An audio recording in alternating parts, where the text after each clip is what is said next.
Nous allons parler maintenant du Togo. On va parler de la lutte contre la corruption au Togo. Une institution a été mise en place depuis plusieurs années pour coordonner les actions de lutte contre la corruption. C'est la Haute Autorité de lutte contre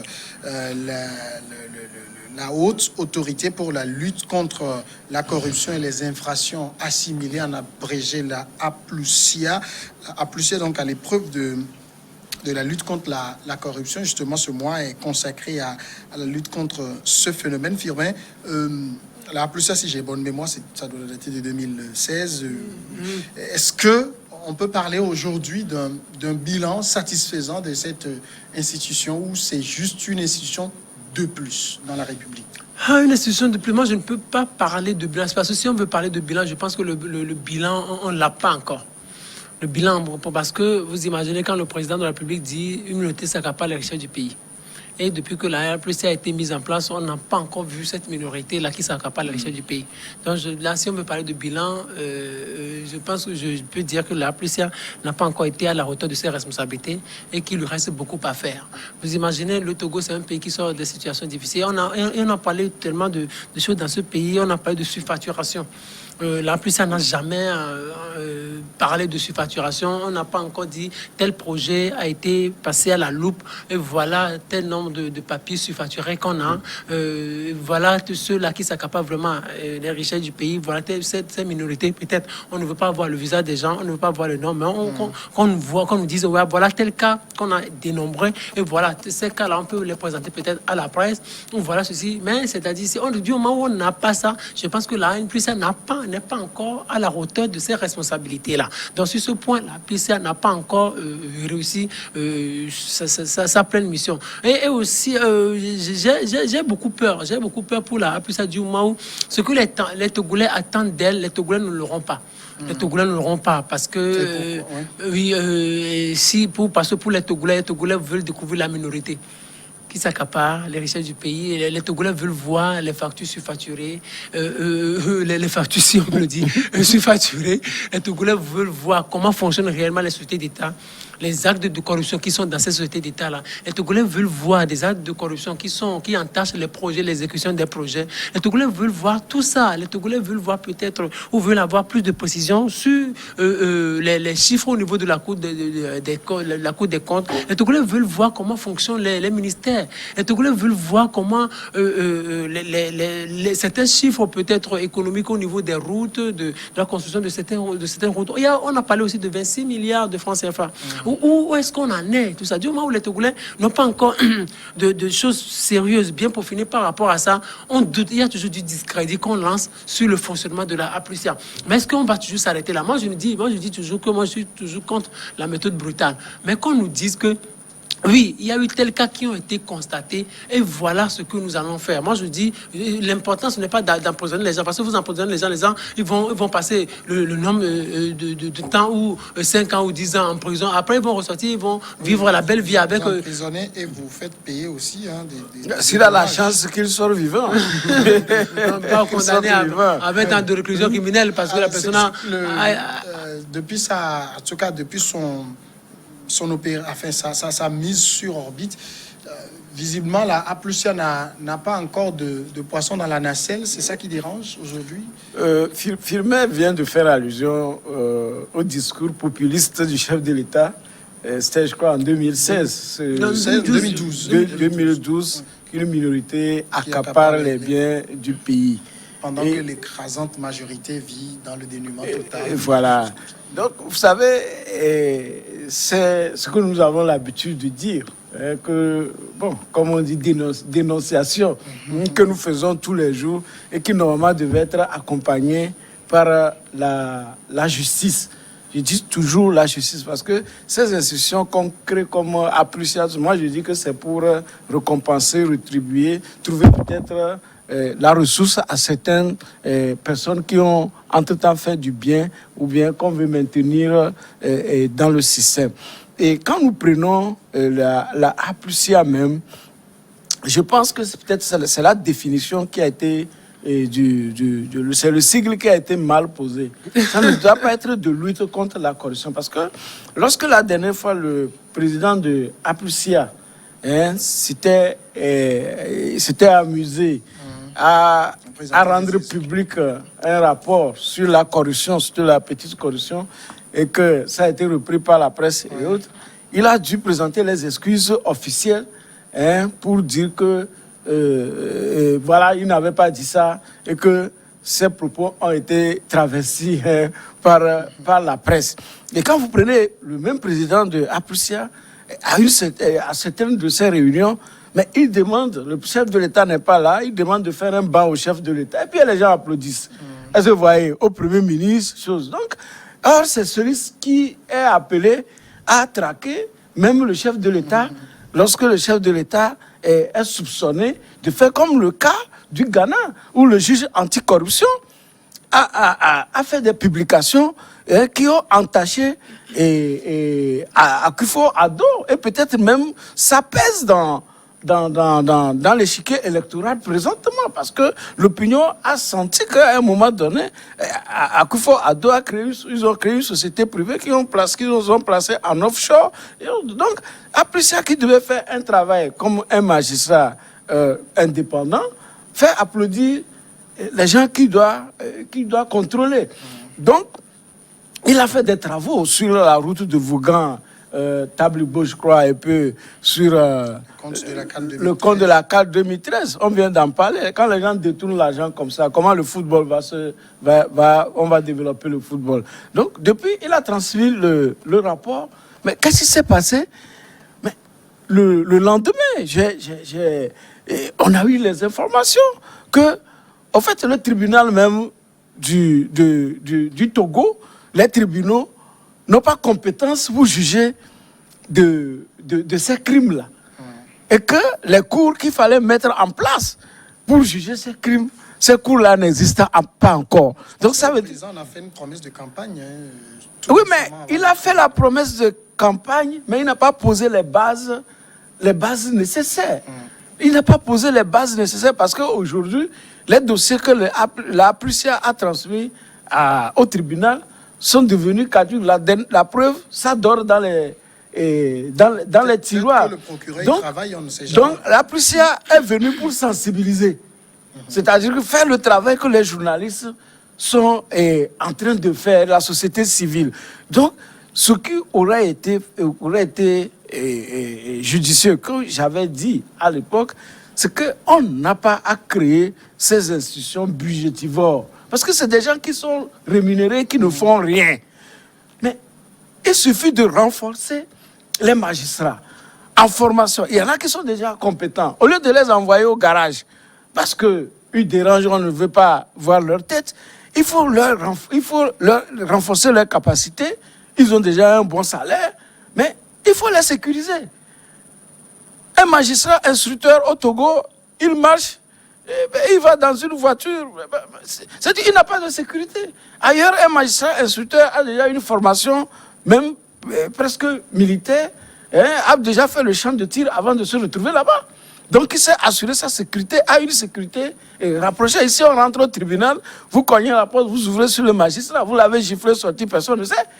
Donc, voilà, il faut renforcer nos tribunaux avec des moyens, de tous ces moyens dont je viens de citer, et leur confier la mission. Comme en Europe, on dit que aujourd'hui, Nicolas Sarkozy est poursuivi, un ancien président, il est poursuivi, on lui donne 4 ans de prison. Mais on requiert 4 ans de prison pour Sarkozy. Donc, il faut qu'on ait des institutions fortes. D'accord. C'est que la Aplusia a peut-être une limite, c'est qu'il y a des tests à respecter et elle ne peut pas aller au-delà de ces tests aussi. Non, mais on attend plus d'elle qu'elle n'a de possibilité de faire. Oui, bien évidemment, parce que les gens veulent qu'elle se substitue au tribunal. Oui, et ça, ce qui va être difficile. Oh là, plus elle peut travailler et puis aller déposer sur le bureau du procureur. Ça, c'est possible. Et aussi, mais le patron de la Aplusia, c'est qui? C'est à cette personne-là que la Aplusia rencontre d'abord. Donc, ce que les gens veulent que la Aplusia prenne des gens ou demande à la justice d'aller arrêter des gens et traduise ces gens devant les tribunaux. Ça va être tellement compliqué. Elle est limitée par les tests. Ce qu'on attend d'elle, Ce qu'on attend d'elle, c'est ce que j'ai dit au début de mon intervention. Ça va être difficile qu'on ait des résultats qu'on attend d'elle. Ça va être tellement difficile. Et je le dis, le Togo est un pays tellement compliqué. Surtout que dans tous les pays presque comme ça, nous avons traversé des périodes tellement difficiles. Le pays a été construit dans des conditions difficiles. Et aujourd'hui, on parle de la corruption. Il faut tout faire pour que ceux-là qui ont posé des actes de corruption soient connus de tous. Ça va être tellement compliqué. Mais ce qu'il faut, aujourd'hui... Compliqué en quel sens? Compliqué parce que peut-être il y a des gens qui sont dans le système, peut-être qui ont eu à poser un certain nombre de... C'est justement ça le grand problème. Oui, regardez. Mais ça, c'est pas le problème pour le peuple, c'est le problème pour le dirigeant. Si c'est des gens autour de lui et qu'il a peur pour son fauteuil, ça ne regarde pas le peuple. Hein. Oui, mais et puis c'est ça. Vous avez parlé du dirigeant, du président de la République, lui-même qui a dit une minorité s'accapare les richesses du pays. Mais pourquoi il parle de cette minorité-là et qu'est-ce qu'il fait? Peut-être c'est pour ça qu'il a mis en place la Aplusia. Mais il va falloir que la Aplusia agisse. Donc si la Aplusia n'arrive pas à agir convenablement, peut-être la première responsabilité lui est comme. La responsabilité lui est comme parce que c'est lui-même qui a dit. Normalement, en réalité, du moment où le président de la Aplusia, ou le jour où il a été nommé président de la Aplusia, il fallait juste qu'il aille voir le président de la République pour lui dire, maintenant, c'est vous qui avez dit une minorité s'accapare les richesses du pays. Montrez-moi cette minorité-là. Quels sont les éléments concordants que vous avez eus avant de faire ce discours-là? Parce que c'est lui, le président de la République, il a eu toutes les informations, il a eu tous les renseignements, il a été renseigné suffisamment avant de faire cette déclaration-là. Vous avez parlé aussi de surfacturation. Peut-être la Aplusia, peut-être va sillonner un certain nombre de sociétés. On ne va pas le satisfaire en termes d'information. Il va voir le premier dirigeant. Monsieur, c'est vous qui avez parlé de surfacturation. Quels sont les éléments que vous avez eus avant de parler de surfacturation? Donc, je pense que celui qui pourrait bien aider le président de la Aplusia, c'est le président de la République. Peut-être il faut l'envoyer vers peut-être ceux-là peut-être qui ont posé des actes de corruption. Je pense que le président de la Aplusia ne sera pas satisfait. Donc celui-là qui pourrait lui faciliter la tâche et qui pourrait l'aider, c'est le président de la République, Faure Gnassingbé. Donc s'il ne peut pas l'aider, ça va lui être difficile. Car c'est lui qui a dit une minorité s'accapare les richesses du pays. Donc tout le problème se situe à ce niveau. Tout le problème de la Aplusia, toutes les solutions auxquelles le président de la Aplusia s'attend ou veut avoir, tout ça, là, ça se retrouve dans ce discours, dans cette petite phrase-là. Une minorité s'accapare les richesses du pays. Avec ça, s'il arrive à creuser, il aura tout. Mais est-ce que, si on arrive à trouver cette minorité, et si c'est cette minorité qui s'est vraiment battue pour construire le système, si cette minorité, puis peut-être dans ces moments de faiblesse, a commis un certain nombre d'actes de corruption, si cette minorité-là, elle est ciblée aujourd'hui, est-ce qu'on peut la livrer? C'est là où se pose la grande question. Francisco, est-ce que aussi dans la question de la lutte contre la corruption, c'est vrai que tout le monde regarde de la grosse corruption, ces messieurs en col blanc qui pillent les ressources du pays, c'est vrai qu'ils sont pignons sur rue. Mais en même temps, est-ce que quelque part, le bas peuple qui dit oui, il y a tel qui détourne des millions et tout, n'est pas aussi corrompu? Oui, dans le fond, en bas. Firmin, la minorité qui accapare les biens du pays, je vais vous dire ce qu'à un moment donné, on avait soupçonné. C'est qu'à l'époque, quand ce discours avait été prononcé, il y avait un remous au sein du RPT ou du RPT UNIR que les gens voulaient sortir comme des grands. Et on a dû trouver subtil d'insérer cette phrase-là pour leur demander, pour leur dire rentrez dans les rangs, sinon on va vous poursuivre. C'est ce qu'à un moment donné, nous, on avait soupçonné avec nos analyses. Bien, maintenant, quand vous demandez la petite corruption, je dis la corruption, même dans nos pays, je peux dire que cette corruption est institutionnalisée. Parce que quoi? Regardez, la dernière fois, les gens... Je me rappelle une phrase du général Yack. Oui.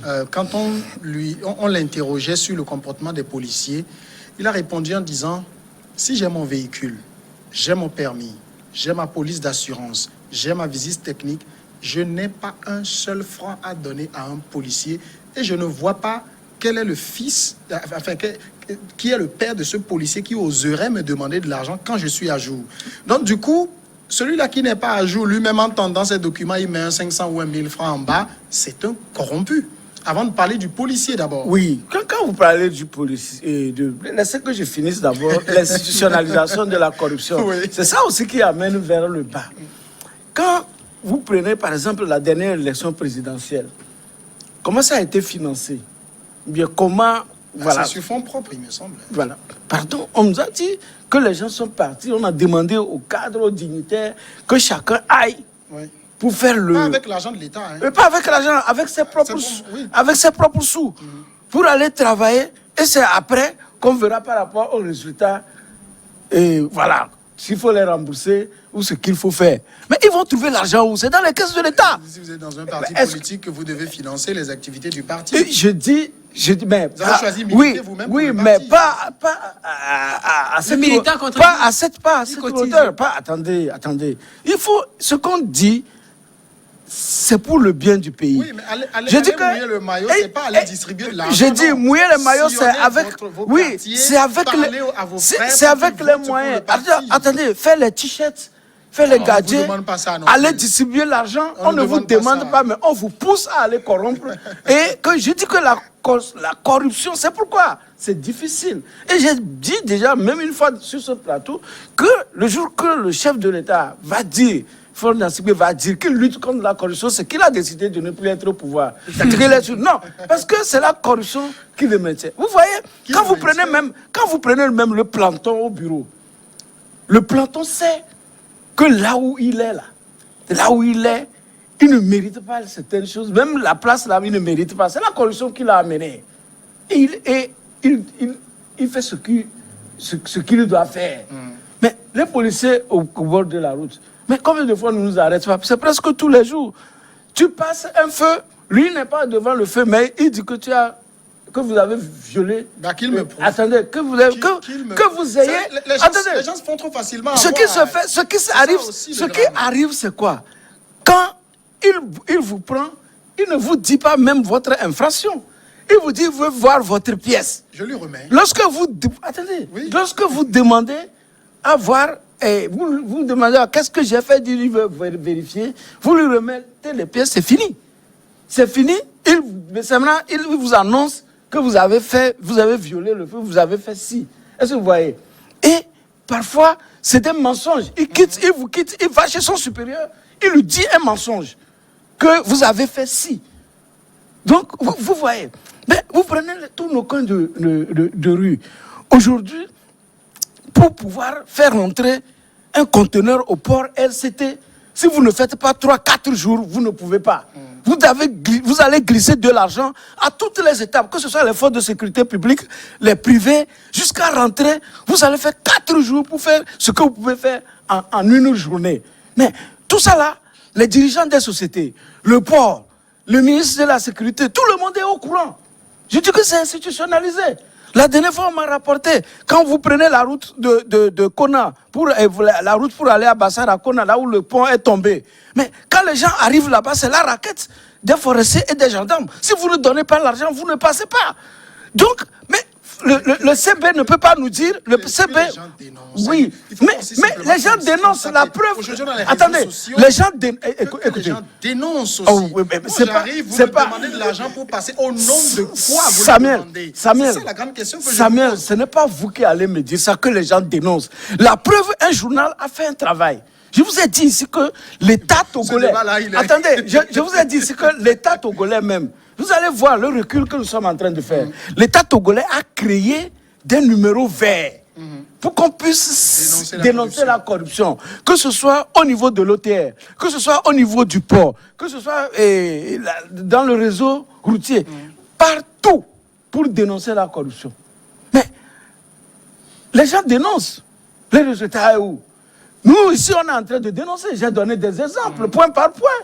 Est-ce que vous voyez? Peut-être que ça va susciter réaction des autorités qui nous regardent. Oui, mais je lui ai... Oui, donc... Est-ce que dit Francisco Firmin, le travail de la Raplucia, puisque nous disons qu'elle n'a pas mandat à poursuivre, mais c'est la haute autorité pour la prévention et la lutte.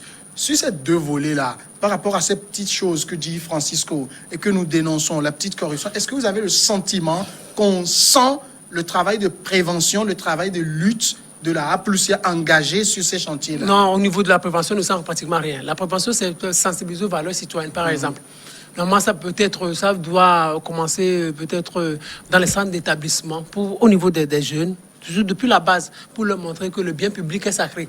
Le bien public est sacré. Quand lorsque vous prenez, vous aurez une certaine responsabilité dans votre vie. Alors soyez propre, ne faites pas ne commettez pas d'actes de corruption. Il y a pas de sensibilisation réelle sur toutes les étendues du territoire national depuis que la APCL a été créée en 2017 quand même. Ça veut dire plus de 3 ans. Donc la APCL ne fait rien pratiquement par rapport à ça. Au niveau des médias, quels sont les contrats que la APCL a avec les médias, presse écrite, presse en ligne, radio, télévision, pour passer des messages de sensibilisation. Au moins, le Premier ministre Humbo avait fait des choses comme ça, avait signé des contrats avec des médias pour parler de citoyenneté. La citoyenneté, quand on parle de citoyenneté, c'est quoi? C'est civisme, solidarité et civilité. Quand on parle de civisme, c'est le respect des règles de la République, des règles qui régissent l'État. Mais il n'y a pas ça. Au niveau même, quand on parle de la prévention, ce qui doit sauver peut-être, on dit par rapport au passé, il y a certaines choses peut-être qu'on ne peut plus corriger, qu'on ne peut pas corriger, on ne peut plus corriger si on peut le dire, mais aussi la déclaration des biens. Quand on est DG, quand on est président de la République, quand on est Premier ministre... C'est déjà acté dans les textes. C'est déjà acté. Oui, mais c'est la première violation même. Oui, maintenant, ça doit entrer en vigueur. Ça, forcément, la Plucia doit y travailler sérieusement. Parce que ça, c'est le passé, nous l'avons déjà subi. Mais par rapport à l'avenir, je pense que c'est le premier acte qui doit nous sauver, qui peut nous sauver. Et là, quand vous êtes nommé ou quand vous êtes élu quelque part, on vous dit déclarez vos biens. Là, avec ça, vous savez qu'on a des regards sur vous. Vous avez des regards braqués sur vous. Il vous sera difficile de détourner quand on vous confiera des projets. Il vous sera difficile de détourner l'argent public que vous aurez pour exécuter un certain nombre de projets. Donc, du moment où il n'y a pas ça, il n'y a pas ça. Mais je pense que la Plucia, pratiquement, ne fait pas ce que les Togolais attendent d'elle. Hein. Même si elle est limitée, mais elle doit aller beaucoup plus. Le chef d'État doit l'aider, c'est sûr. Mais est-ce qu'en réalité, est-ce qu'on a besoin de la Plucia? C'est la question fondamentale. Si on a une certaine volonté, si on renforce les tests, est-ce qu'on a besoin de la Plucia? Si c'est quand Francis Konapokoura parle d'institution budgétivore, là je suis un peu d'accord avec lui parce que nous sommes en train de mûrir. Ça fait 30 ans de démocratie. Ça fait 30 ans de démocratie. On a créé des institutions. Il y a eu lutte contre la corruption du temps du général Yadema. Là, ça fait déjà plus de 15 ans au pouvoir. Est-ce qu'on a aujourd'hui besoin de la Plucia? Est-ce qu'on ne peut pas grandir? On ne peut pas mûrir en réalité. Moi, je pense que si on peut dissoudre la Plucia, on peut la dissoudre, mais confier des responsabilités au ministère, au gouvernement et les tests. Aujourd'hui, il y a un ministère qui parle des droits de l'homme et qui parle de la citoyenneté. Oui, tout ça, là, le ministère, c'est de sa responsabilité. S'il faut renforcer les tests, s'il faut renforcer les ministères, s'il faut renforcer le civisme, s'il faut renforcer l'éducation, valeurs citoyennes, je pense qu'on n'aura plus besoin de la Plucia. Je dis, le passé, on l'a déjà subi. Mais la Plucia, là, si les Togolais attendent beaucoup de la Plucia, ils ne l'auront jamais. Hein. Peut-être que ce dont le Togo a besoin, c'est une sorte de criette, comme au Bénin, la Cour de répression des infractions économiques et du terrorisme, qui frappe, et on a vu, Talon a du résultat, la corruption a drastiquement baissé. C'est que Talon a voulu le faire. Mais là aussi, c'est un peu mitigé parce qu'on règle les comptes politiques. Ce qui est normal aussi. Voilà, sinon, nous avons l'inspection générale d'État. Nous avons la Cour des comptes. Nous avons Aplucia. C'est les journalistes qui doivent écrire sur des faits de détournement. Nous avons la justice. Et personne. Regardez dans l'affaire de Pétrole. Au contraire, c'est le journaliste qui a été condamné à payer combien? 4 millions choses. Donc, c'est le phénomène. Mais j'étais en train je donnais un exemple tout à l'heure. Et je vais vous dire comment tout ça là, impacte l'économie nationale. C'est très important. Vous voyez, pour rentrer au port soulever un conteneur, vous avez besoin, par exemple, d'une journée. Ou bien pour toutes les formalités, vous avez besoin de 48 heures. Mais vous le faites en 10 jours ou en 8 jours. Vous imaginez? Or, il y a des prix qui s'ajoutent. Vous prenez, vous arrivez à 5 AC. Lui, il dit que l'UMOA travaille bien, mais il y a connexion Internet qui ne marche pas pour traverser. Vous faites 10 jours là-bas avant d'aller livrer la marchandise au Burkina ou bien à Niamey. Ça fait déjà 20 jours. Si c'est des produits périssables, là, vous avez déjà perdu. Mais vous avez perdu. Si c'est des gens qui attendaient le produit pour livrer, c'est-à-dire que livrer les commandes fermes, c'est des pénalités qui montent. Maintenant, pour que vous mettez 10 jours pour faire les formalités avant d'aller faire 10 jours la route pour aller livrer, jusqu'à ce que vous revenez, vous payez quoi? Vous payez les surestaries, vous payez tout. Et quand, après tout, si c'est une entreprise, effectivement, c'est une entreprise, mais même un petit transitaire, mais il sort perdant. C'est-à-dire qu'il a fait un business à perte. Mais quand c'est comme ça, c'est les multinationales qui sont installées chez nous. C'est eux qui sont les manutentionnaires, c'est eux qui sont les consignataires. C'est à eux que nous payons ces pénalités, qui renflouent leur cœur, qu'ils envoient dans leur pays. Et nous, nos sociétés sont pauvres. L'entreprise togolaise qui a fait réaliser le travail ne peut pas faire de bénéfices, faire de pertes. Combien l'entreprise va cotiser pour les caisses de l'État en termes d'impôts? Donc, ça impacte sur le développement du pays. Donc, on ne peut pas trouver de l'argent pour construire les écoles, pour construire les hôpitaux. Donc, on doit assainir. Et dans tous les domaines, c'est comme ça. J'allais dire peut-être à la décharge de la Plusia qui a envie de faire au-delà de tout, puisque moi, j'ai quelquefois l'occasion d'échanger avec certains des membres de la Plusia qui ont envie d'aller au-delà. Il y a peut-être une question de moyens aussi. On a déjà parlé des tests, mais il y a aussi peut-être les moyens. Mais est-ce que, en réalité, est-ce que le Vous avez parlé tout à l'heure de sensibilisation, de contrat, tout ça. Il faut des moyens. Oui, mais il faut que le premier dirigeant l'accompagne, c'est tout. Il faut que le premier dirigeant décide, qu'il sache que la Plusia a besoin de moyens, qu'il lui a confié un certain nombre de responsabilités et qu'il l'accompagne avec les moyens. Si du moment où il n'y a pas ça, c'est une institution de nom, et puis chaque mois, à la fin de chaque mois, ils sont payés, tout ça, mais il n'y a aucun résultat. Moi, ce que je demande ce soir, mais c'est qu'on dissolve la Plusia et qu'on la dissolve. Ça ne sert à rien. Ça ne sert pratiquement à rien. Parce que les résultats qu'on attend d'elle, on ne l'aura pas. On ne l'aura pas. Donc, qu'on dissolve la Plusia et qu'on renforce les ministères des droits de l'homme et de valeurs citoyennes, qu'on renforce la justice, qu'on renforce les tests, et que la déclaration des biens, là, quand on est élu ou autre, là, soit mise en application. Et puis, c'est fini, quoi. Parce qu'on est en train de mûrir, on n'a plus besoin de créer des cours ou des hautes autorités. Ça ne va servir à rien. Le Togo est en train de mûrir, que le Togo assume ses responsabilités, c'est tout. Nous avons parlé tout à l'heure de la morale, tout ça là, de l'éducation. Nous tous, nous sommes braqués vers l'Occident. Nous avons une chanson à l'époque. Si j'avais l'argent à mon ami, je construirais une maison. Comment on fait pour avoir de l'argent? Il faut travailler. Il faut aller à l'école. Donc, nous avons inculqué. Oui, mais il faut aller à l'école, il faut travailler. Et maintenant, à côté, voilà. Et à côté, vous avez des gens, vous êtes avec des gens qui n'ont pratiquement rien fait au moment où vous crevez à l'école. Et puis, il a trouvé un raccourci, il devient ministre, directeur de société, ou bien il est ami avec l'entourage du chef de l'État. C'est fini. C'est sa fille qui construit une grande maison parce qu'il a trouvé un ministre au gouvernement. Mais qu'est-ce que vous voulez? Le voisin qui est là-bas, qui lui a été enseignant, il a enseigné des gens, il connaît même les gens qui sont moins bons, qui sont devenus des grands haut. Mais il va dire, oh, mes enfants, vous là aussi, hein? Ouais, allez-y, et les enfants aussi. Donc c'est ça qui fait que le pays...